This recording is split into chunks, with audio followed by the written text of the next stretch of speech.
Initial direction से bend हो जाएगी, ये हो जाएगा delta, delta is equal to, ये है हाइट पॉइंट ऑफ इंसिडेंस जिस पॉइंट पे है h by F. Focal length positive है तो डेल्टा पॉजिटिव है, मतलब जो डायरेक्शन हमने लिया है। अब यही कॉनकेव लेंस के लिए अगर होगा, कॉनकेव लेंस के लिए होगा, ये लाइट इंसिडेंट होगी तो ये तो डाइवर्ज करेगा, तो ये डेल्टा ऐसे होगा, और वो कैसे एकोमोडेट हो जाएगा, यहाँ पे साइन के साथ हम वैल्यू पुट कर देंगे कि डेल्टा पॉजिटिव हुआ तो क्लॉकवाइज सेंस में और नेगेटिव हुआ तो एंटी क्लॉकवाइज सेंस में। तो जो फॉर्मूला है डेल्टा का, उसमें अपने आप हम फोकल लेंथ को साइन के साथ प्लेस करेंगे तो वो वैल्यू एडजस्ट हो जाएगी। नेगेटिव का सेंस क्या है कि इनिशियल से जो हमने सेंस इसमें लिया हुआ है कि क्लॉकवाइज में ये डेविएट कर रहा है, तो ये क्या कर देगा, उसको एंटी क्लॉकवाइज में डेविएट करेगा। ठीक है सर रेडियन में होगा सर? हाँ, ये जो है वो रेडियन में होगा, जो डेल्टा है वो रेडियन में रखना है, डिग्री में नहीं होगा। h बाई एफ है तो ये रेडियंस में है। तो ये लास्ट क्लास में हमने किया था। अब नेक्स्ट है इसका एप्लीकेशन, एप्लीकेशन है इसका डिस्प्लेसमेंट मेथड। इसके और भी एप्लीकेशन देखेंगे। एक नेक्स्ट पॉइंट है डिस्प्लेसमेंट मेथड। डिस्प्लेसमेंट मेथड,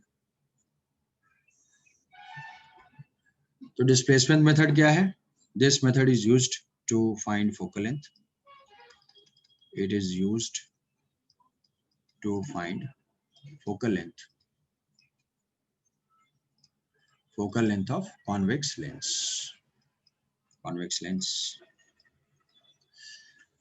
तो सबसे पहला पॉइंट है कि ये एक एक्सपेरिमेंटल मेथड है। डिस्प्लेसमेंट मेथड जो है वो एक्सपेरिमेंटल मेथड है। It is used to find the focal length of convex lens. सिर्फ कॉन्वेक्स लेंस ही क्यों? क्योंकि लैब में जो हम एक्सपेरिमेंट परफॉर्म करते हैं वहां पे हमें स्क्रीन रिक्वायर्ड होता है, स्क्रीन प्लेस करते हैं और स्क्रीन पे इमेज रियल ऑब्जेक्ट का सिर्फ और सिर्फ कॉन्वेक्स लेंस ही कर सकता है। तो कॉनकेव लेंस के लिए इसको नहीं यूज कर सकते। कहोगे फिर कॉनकेव लेंस के लिए क्या यूज करेंगे? कॉनकेव लेंस के लिए अलग मेथड्स है, उससे हम कॉनकेव लेंस की फोकल लेंथ को फाइंड करते हैं। तो ये एक्सपेरिमेंटली लैब में जो है यूज किया जाता है to find the displacement, to find the focal length of convex lens only. Reason क्या है? Reason because convex lens forms the real image of a real object. इसलिए हम इसको यूज करते हैं। तो अब इसके ऊपर क्वेश्चन आता है और क्वेश्चन डिस्प्लेसमेंट मेथड कहीं पे भी क्वेश्चन में मेंशन नहीं होता है। तो उसमें क्या करना है कि हमें सेंस करना होता है कि ये डिस्प्लेसमेंट मेथड का ही क्वेश्चन है, वो क्वेश्चन के लैंग्वेज से समझ में आ जाएगा। तो इसमें होता क्या है, एक्सपेरिमेंट में ये होता है कि एक कोई लेजर लाइट या कैंडल टाइप का है, वो कैंडल यहाँ पे एक ऑब्जेक्ट यहाँ पे प्लेस्ड होता है। ऑप्टिकल बेंच होती है, ऑप्टिकल बेंच में स्टैंड होता है, उस स्टैंड पे वो ऑब्जेक्ट फिक्स हो जाता है और ये है ऑप्टिकल बेंच। जैसे पोटेंशियोमीटर या मीटर ब्रिज देखा होगा तो जैसे उसका वुडन एक बॉक्स टाइप का होता है, वैसे ही होता है ऑप्टिकल बेंच। ऑप्टिकल बेंच में अलग अलग ऐसे होल्डर बने होते हैं, होल्डर के अंदर जो है लेंस डाल दिया जाता है, तो लेंस या ऑब्जेक्ट वगैरह है उस स्टैंड में फिट हो जाते हैं। स्क्रीन है तो वो स्क्रीन भी हम वहाँ पे रख सकते हैं इस पे। तो यहाँ पे एक स्क्रीन प्लेस होती है, ये एक स्क्रीन रखते हैं और एक ऑब्जेक्ट रखते हैं जिसको हम बोल सकते हैं कि ये कैंडल है या कोई एक छोटा सा इल्यूमिनेटेड लाइट का सोर्स है। इसकी कुछ ये हाइट है, ये है हाइट ऑफ ऑब्जेक्ट। अब इसमें कॉन्वेक्स लेंस यहाँ पे इनके बीच में होता है।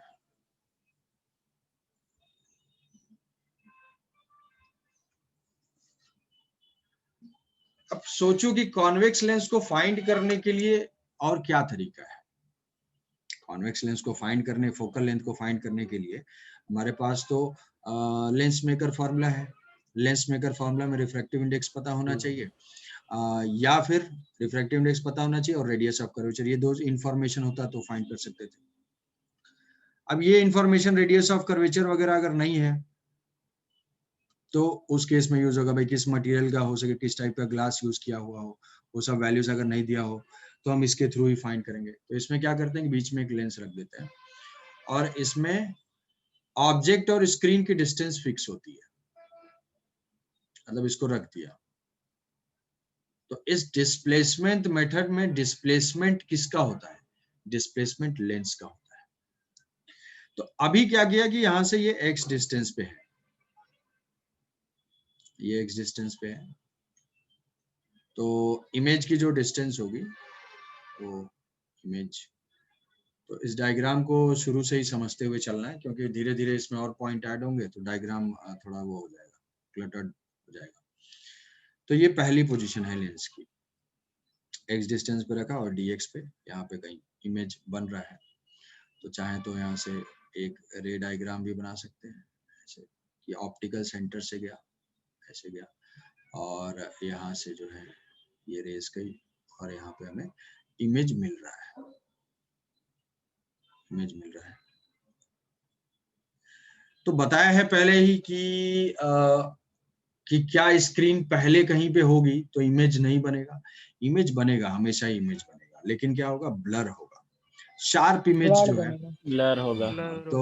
तो यहाँ पे इमेज बना हुआ है, यहाँ पे इमेज बन रहा है। तो हम लैब में जब करेंगे, लैब में रखते हैं, तो हमें कैसे पता कि इस ऑब्जेक्ट का इमेज यही है, यहाँ पे है कि सर ये भी तो है कि स्क्रीन कहीं पे होगा तो इमेज तो बन ही रहा होगा, इमेज बन रहा होगा। तो उसके लिए हम क्या करते हैं कि पहले इसको थोड़ा बहुत एडजस्ट करते हैं, ठीक है, एडजस्ट करते हैं। सडनली जैसे एडजस्ट करेंगे, स्क्रीन की तरफ देखते रहेंगे, किसी पॉइंट पे थोड़ा सा शिफ्ट करते हमें शार्प इमेज दिख जाएगा, वहां पे रोक देंगे, फिर उसके बाद थोड़ा सा फाइन ट्यून करेंगे कि हाँ बिल्कुल शार्प हो रहा है।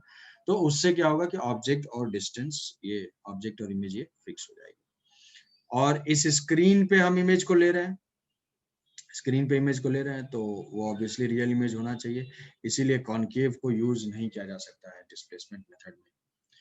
तो मे भी ऐसा क्वेश्चन आ जाए कि भाई क्यों नहीं यूज करते हैं, या कोई पूछ ले, तो रीजन है कि कोई कॉनकेव जो है वो बनाएगा ही नहीं रियल इमेज, तो फिर हम एक्सपेरिमेंट परफॉर्म नहीं कर पाएंगे। तो अब इसमें mirror formula, lens formula apply करते हैं। Lens formula 1/b minus 1/u is equal to 1/f। Target है हमारा फोकल लेंथ फाइंड करना। और तो यहाँ पे v कहाँ पे है, v यहाँ पे पॉजिटिव होगा, साइन के साथ पुट करेंगे, हमें इमेज बन गई। यहाँ पे ऑब्जेक्ट की पोजीशन क्या है, u equals to -x, u is equal to -x, v is equal to plus d minus x, plus d minus x। तो 1/d plus d minus x minus of 1/-x is equal to 1/+f। Convex lens है, focal length उसका, focal length unknown है तो plus नहीं put करेंगे, unknown है तो find ही करना है। तो इससे हमारे पास एक इक्वेशन आ जाएगा, इक्वेशन कुछ ऐसा होगा कि x 1/d minus x plus 1/x is equal to 1/f। तो ये हो जाएगा x plus d minus x divided by x into d minus x is equal to 1/f। x cancel out हो जाएगा, तो F D is equal to X D minus X square. तो ये हो जाएगा X square minus X D plus F D is equal to 0। ये मिला एक है ये क्वाड्रेटिक इक्वेशन। अब इस क्वाड्रेटिक इक्वेशन के रियल रूट्स मिलते हैं, मतलब x की वैल्यू रियल होगी। रियल का मतलब हमें सच में लेंस की ऐसी पोजीशन मिलेगी जिसमें कि रियल इमेज बन रहा हो। इसका रियल रूट आने का मतलब है कि सच में हमें क्या होगा कि रियल इमेज बनेगा, रियल इमेज यहाँ पे कहीं पे बन रहा होगा, कुछ सच x की वैल्यू कुछ आनी चाहिए। तो रियल रूट्स मिलने के लिए, अब रियल रूट्स सिंगल भी हो सकता है और दो डिफरेंट भी हो सकते हैं, तो उसके लिए क्या कंडीशन है क्वाड्रेटिक इक्वेशन में रियल रूट्स मिलने के लिए? रियल रूट्स मिलने के लिए कि जो डिस्क्रिमिनेंट हो उसका वो greater than equal to 0।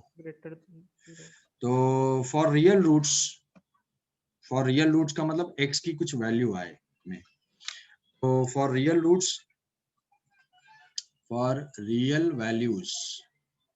Real values of x, मतलब x की कुछ हमें वैल्यूज मिले, इसके लिए बी स्क्वायर माइनस इस क्वाड्रेटिक इक्वेशन का X square plus B X plus C is equal to 0, इसका B square minus 4ac should be greater than equal to 0 for real roots. तो यहाँ पे जो b है वो है d, तो ये है डी स्क्वायर माइनस 4ac, तो 4a1 है और ये सी एफ डी है, तो minus 4 into 1 into F D should be greater than equal to 0। तो इससे जो है d कॉमन होगा, ये हो जाएगा d minus 4f should be greater than equal to 0। तो d जो टर्म है वो तो पॉजिटिव ही है हमेशा, d कभी नेगेटिव हो नहीं सकता, डिस्टेंस है। तो ये टर्म पॉजिटिव होना चाहिए, मतलब जो separation between object and image है वो मिनिमम सेपरेशन होना चाहिए 4f, कि minimum separation between object and image. ऐसे क्यों? या तो d 4f के बराबर हो, 4f के बराबर, अब 4f वाले केस को याद करो, 4f वाला केस वही था जहां पे कि 2f पे ऑब्जेक्ट प्लेस करे थे तो यहाँ पे 2f बन जा रहा था, ठीक है। या डिस्टेंस जो है वो 4f से ज्यादा हो, तो हम ये बोल सकते हैं, इससे ये कंक्लूड कर सकते हैं कि minimum possible distance between real object and real image is 4f। minimum possible distance between real object and real image, क्योंकि स्क्रीन पे मिल रहा है between real object and real image, ऐसा स्टेटमेंट आ सकता है। minimum possible distance between real object and real image is 4f। तो या तो स्क्रीन और सोर्स की डिस्टेंस 4f हो, अगर 4f होता है, अगर 4f हुआ, अगर मान लो ये 4f हो ही गया तो हम f फाइंड कर लेंगे। If d is equal to 4f तो हम तो मेजर कर लेंगे ना, तो d तो हम मेजर कर पाएंगे, तो यहाँ से क्या हो जाएगा, f is equal to d by 4, ठीक है, d बाई 4 यहाँ हुआ। तो इसके लिए कितनी पोजीशंस मिलेगी, इसके लिए कितनी पोजीशन मिलेगी, एक ही पोजीशन मिलेगी सिर्फ, ये लेंस जैसे ही रखा वहां पे ऑब्जेक्ट है तो वहां पे इमेज बन गया, एक पोजीशन मिली। बट अब इतना एक्यूरेट जो है वो होता नहीं है, लैब में इतना एक्यूरेट होता नहीं कि अगर 4f पे ही एकदम फिट कर दो एक ही बार में तो चांस की बात है कि 4f पे केवल एक ही मिला। जनरली जो d है वो ग्रेटर देन 4f हम रखते हैं। कहोगे कि कैसे, 4f पता नहीं है तो फिर f पता नहीं है तो फिर 4f नहीं पता होगा तो ग्रेटर देन 4f कैसे होगा? वो ऐसे होगा कि d अगर 4f है तो हमें 2 रूट्स मिलेंगे, देन 2 रूट्स किसके, इस इक्वेशन के, इस क्वाड्रेटिक इक्वेशन के, X square minus X D plus F D is equal to, इसके 2 रूट मिलेंगे, 2 रूट्स मिलेंगे, कुछ x1 एंड x2 मान लेते हैं। 2 रूट्स मिलने का मतलब क्या है कि हमें 2 पोजीशंस मिलेंगे, कि एक कहीं पे पोजीशन प्लेस करेंगे, दूसरा हम कहीं पे शिफ्ट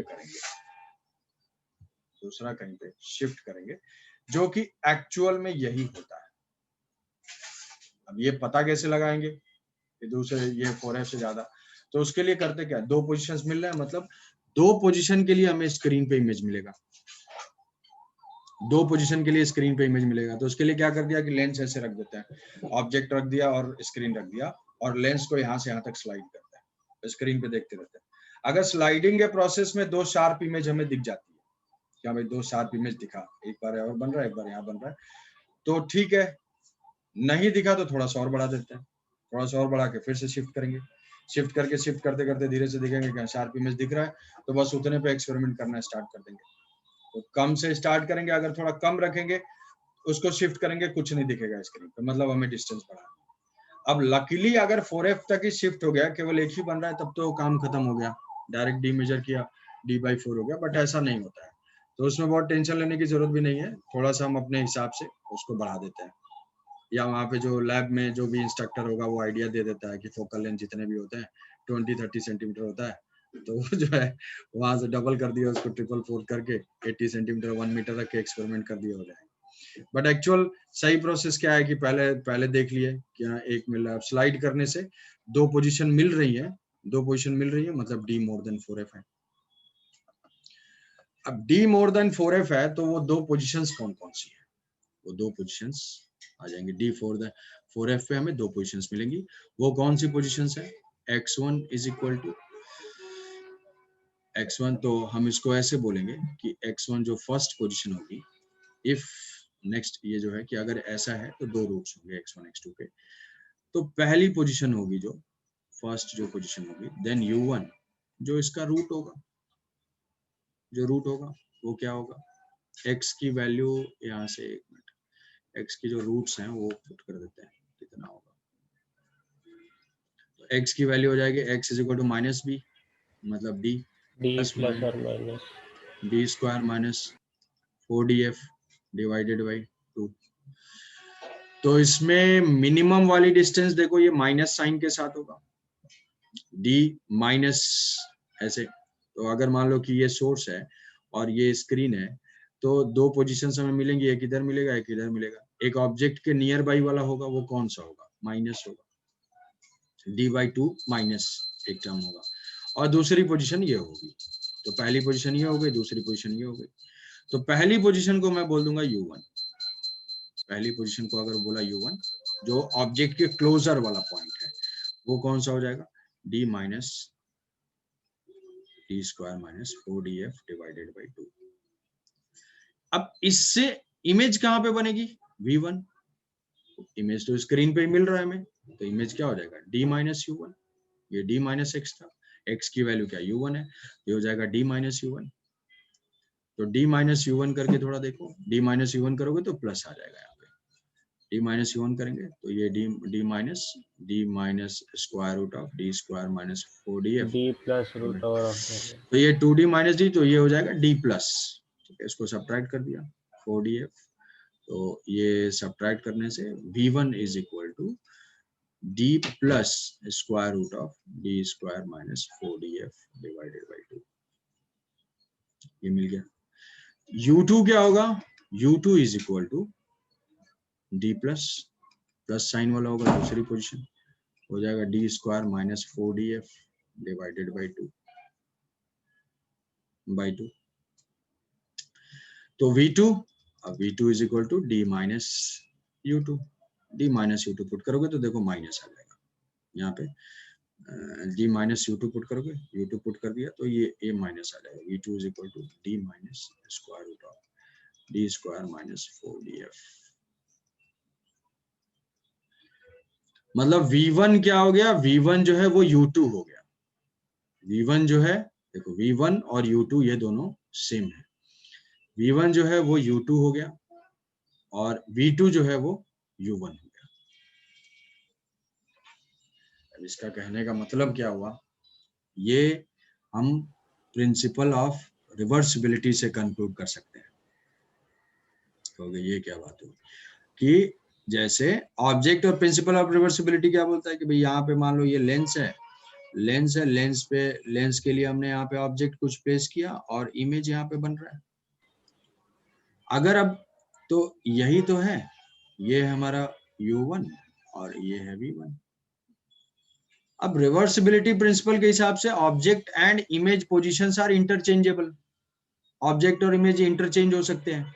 तो इंटरचेंज का मतलब अगर मैं यहाँ पे ऑब्जेक्ट रखूंगा, मतलब u2, ये जो डिस्टेंस है, अगर इतने डिस्टेंस पे हम ऑब्जेक्ट रखेंगे तो यहाँ से क्या मिल जाएगा, इतने ही डिस्टेंस पे इमेज मिलेगा। मतलब ये जो डिस्टेंस है, अगर मान लो 100 सेंटीमीटर है, तो 20 पे ऑब्जेक्ट रखा, इमेज मिल रहा है 80 पे, तो अब अगर लेंस से 80, लेंस को 80 पे शिफ्ट करेंगे, यहाँ से 80 पे जाएगा, तो हमें इस इमेज मिलेगा 20 पे। वही चीज यहाँ से आ रही है, हर केस में ये चीज वैलिड है। तो उसके रेसिप्रोकल का सम भी तो फोकस से आएगा, तो कांस्टेंट जैसे आता है। क्या क्या सब सर दोनों का एडिशन भी तो सेम ही आना है ना, मतलब हाँ मतलब रेसिप्रोकल का सम। हाँ, दोनों का summation v1 plus u1 is equal to d और v2 plus u2 is equal to d। तो जो ये जो है v1 और ये तो यही किया ना यहाँ पे, u1 plus v1 is equal to d और v2 plus u2 is equal to d, ये दोनों सेम है। तो मतलब ये देखो ऑब्जेक्ट, तो अगर मान लो फर्स्ट केस में मैग्निफिकेशन क्या होगा, फर्स्ट केस में मैग्निफिकेशन क्या होगा, m1 पहले केस में मैग्निफिकेशन हो जाएगा v1 by u1। Second case में मैग्निफिकेशन क्या होगा, m2 is equal to v2 by u2। तो v2 क्या है, v2 जो है वो तो u1 जो है वो u2 है, तो यहाँ पे लिख लेंगे u2 बाई u1 और ये क्या है v2 is equal to u1 by u2। तो इस डिस्प्लेसमेंट मेथड में जो मैग्निफिकेशन होगा m1 इंटू m2 उसको मल्टीप्लाई करेंगे तो वो हो जाएगा, मल्टीप्लाई करो दोनों 1 हो जाएगा, u2 by u1 into u1 by u2, ये कैंसिल आउट होके ये हो जाएगा 1। तो 1 का मतलब कि फर्स्ट केस में हाइट ऑफ ऑब्जेक्ट एक ही ऑब्जेक्ट है, लेंस को हम दो पोजीशन पे ले गए। फर्स्ट केस में इमेज की हाइट h1 है, सेकंड केस में इमेज की हाइट h2 है, v और u चेंज हुआ। तो जो स्क्रीन पे है पहले कैंडल कुछ हाइट का बन रहा होगा, सेकंड केस में कुछ इमेज का कुछ होगा।